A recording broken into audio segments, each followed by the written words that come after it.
Olá, pessoal, e aí? Como é que vocês estão? Tudo certinho com vocês? Espero que estejam todos bem. Nós vamos dar continuidade ao assunto de protozoários, que é o reino protista. Vamos lá?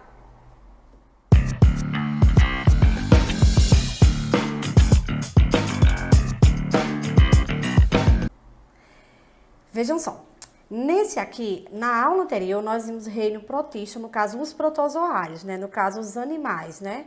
Vimos que os protozoários também têm muitas doenças que são transmitidas através de insetos, certo? Nessa aula, nós vamos ver a continuidade dos protozoários em relação às algas, ok? Vamos lá. As algas são seres autótrofos fotossintetizantes. O que são autótrofos, né? Aquele que produz seu próprio alimento. Fotossintetizantes, que necessita da energia solar para o seu desenvolvimento, certo?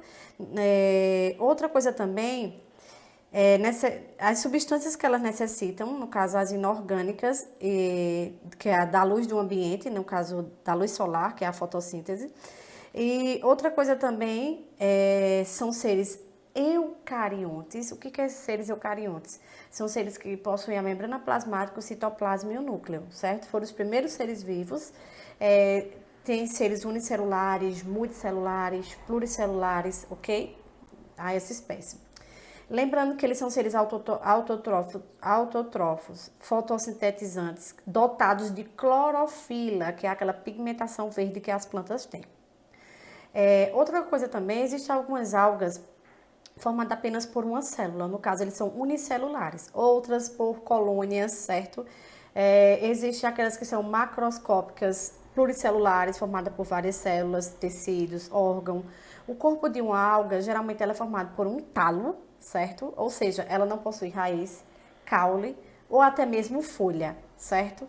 Mesmo que seja gigante, ela não possui essas características. Vamos ver a classificação das algas.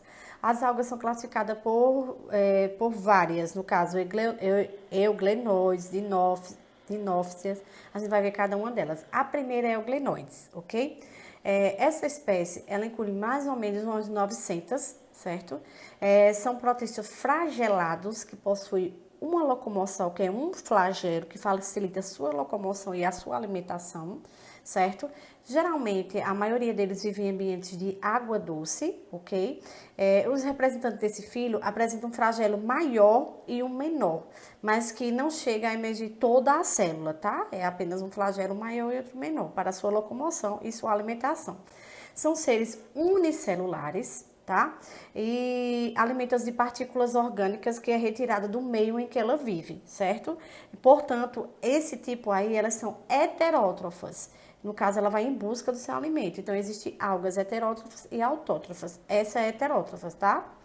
E ela possui um paramido, no caso, é uma substância de reserva, no caso de energia dela, certo? Que ela possui para as suas necessidades, caso ela não tenha um alimento naquela hora. Aqui é uma imagem dos euglenoides, tá? Que vivem em ambiente aquático. A próxima é as dinofícias. No caso, ela inclui mais ou menos 400 espécies, certo?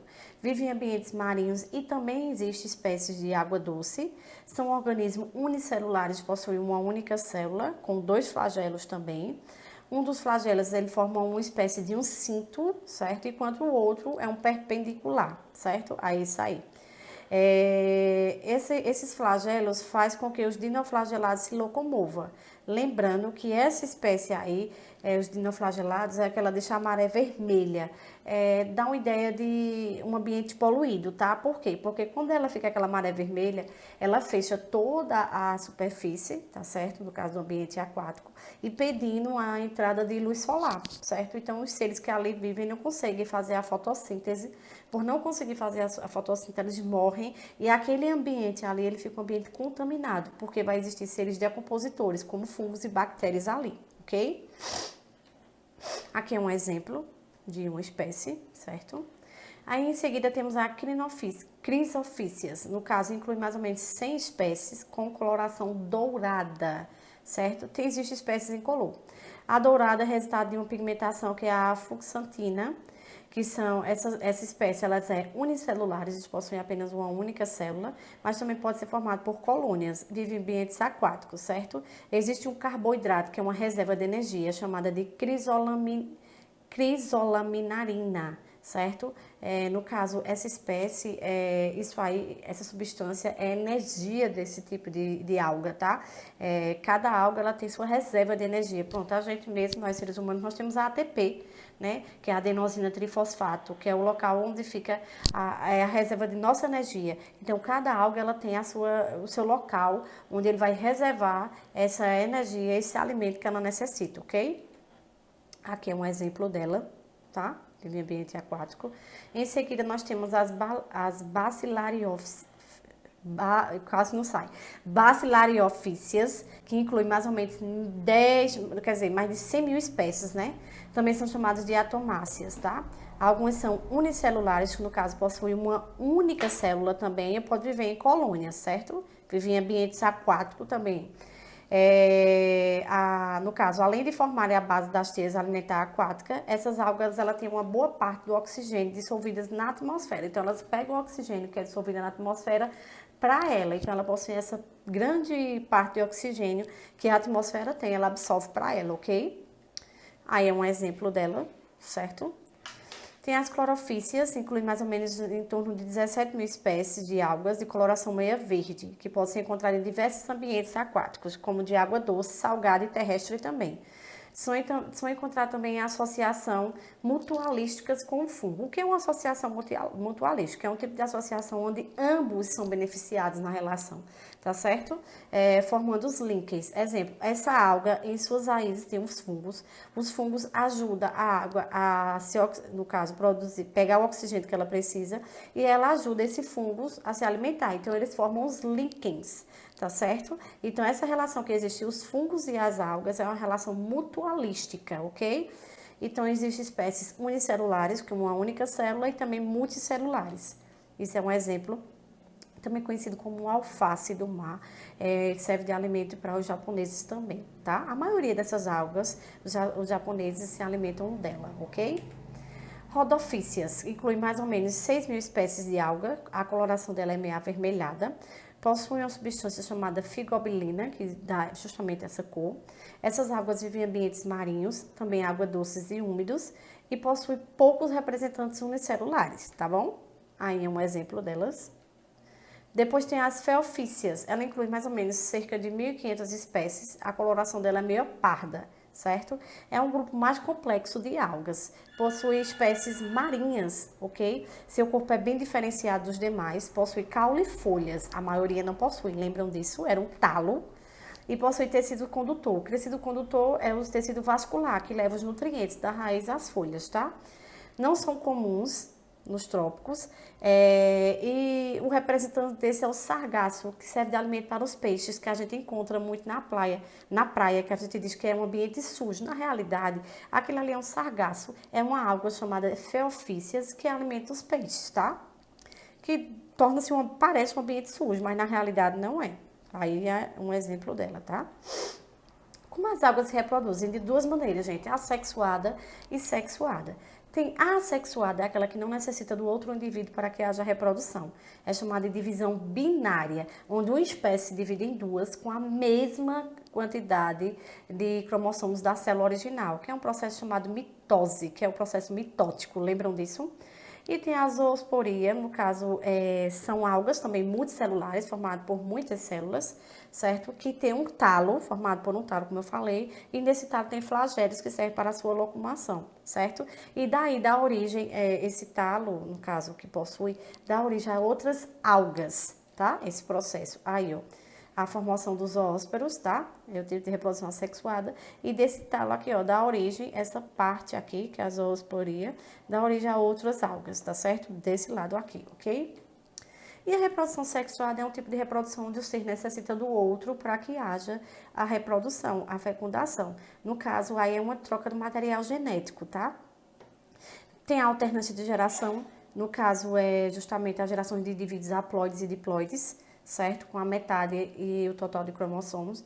Indivíduos haploides são indivíduos com 23 cromossomos e diploide com 46 cromossomos, tá? E tem no caso, que é assim, os gametas masculino, né, o feminino e o masculino, cada um com 23 cromossomos, vão se unir e formar um total de 46 cromossomos.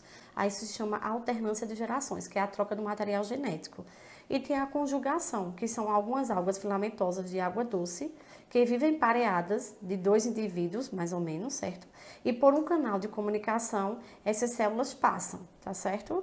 Aí essas células são haploides e após se juntarem, elas originam o zigoto, que é justamente a união desses gametas, tá? A importância das algas, gente. A alga é de suma importância, tanto na alimentação como na indústria também, tá? Como eu falei para vocês, a alimentação, geralmente aquelas comidas japonesas, a maioria delas são feitas por algas, ok? Nós temos aí o sargaço, a feofícia, e depois de seco e moído, ele misturado ao solo, ele vai servir como adubo, ok? Além disso, eles são alimentos peixes. Tem as rodofícias, que produzem o H, né? Isso que é utilizado em indústrias farmacêuticas e também em indústrias alimentícias. Temos as clorofícias, que acumulam carbonato de cálcio e são utilizados como fonte de produção mineral para a produção de rações. E as algas, desculpa aí, as algas são importantes para a biosfera, tá certo? Para o nosso planeta Terra, porque além de servir de alimento, ela serve na parte de indústria também, certo? Elas podem ser unicelulares quanto multicelulares, tá? Pode possuir uma única como várias células. Também participam na fotossíntese, certo? Porque vivem em ambiente aquático, são plantas autotrófas. Existem algumas espécies heterótrofas, que quer dizer aquelas que vão em busca do alimento, mas a grande maioria são autótrofas, são aquelas que produzem seu próprio alimento, tá? Também produz a matéria orgânica, certo? E também produz o gás oxigênio, que é utilizado para os seres vivos. Ok, pessoal? Então, nesse reino protísteo, ele dá continuidade, tá certo? Em relação a os protozoários, tá certo?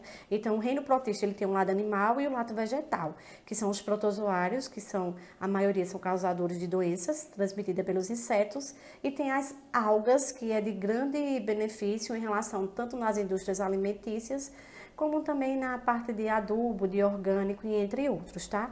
Espero que vocês tenham compreendido o conteúdo trabalhado e, posteriormente, mandarei as atividades em relação a esse assunto algas. E daí a gente tira as dúvidas que for necessária, ok?